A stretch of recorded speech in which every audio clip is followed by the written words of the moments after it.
হ্যাঁ সমনা, তুমি ঠিক আছো? এই না মানে কালকে কলকাতায় শুনলাম নাকি ভূমিকম্প হয়েছে, তাই খোঁজ খবর নিলাম আর কি। আরে আমি তো এখন বাইরে, এই তো সকালবেলাতে কোচিতে ছিলাম।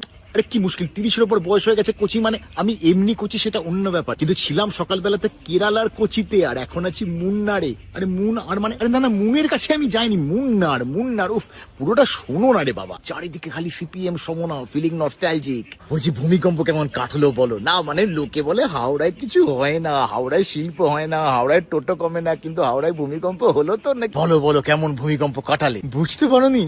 আমি জানতাম তুমি বুঝতে পারবে না। আরে বাবা আর্থকোয়েক, তুমি তো খালি হার্টকোয়েক বোঝো।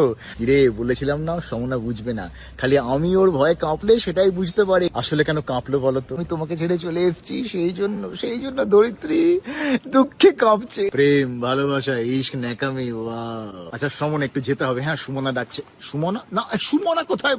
বললাম যে সুমন সুমন আর অনেকে মিলে ডাকছে আমাকে। কি যে বলছো সমনা?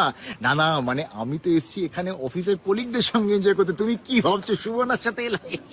হ্যাঁ সুমন নামে কলিগ কাজ কাজ কাজ করে তো, হ্যাঁ কাজ করে করে এই নতুন জয়েন করেছে। এ কি ওর সাথে কথা বলে বান্ধে? না না, ও সিনিয়রদের সঙ্গে একদম কথাবার্তা বলে না। না না চুপচাপ থাকে, হ্যাঁ মিটিংয়েও চুপ থাকে, হ্যাঁ রেটিং কমিয়ে দেবো এই জন্য। এ আবার কি 20 মিটার দূরে ভূমিকম্প হলো সেটা বুঝতে পারলো না, এদিকে 2000 কিলোমিটার দূরে আমি কি করছি সেটা ঠিক বুঝে গেল। যাই এখন সুমন নামে কাউকে একটা রিক্রুট করি।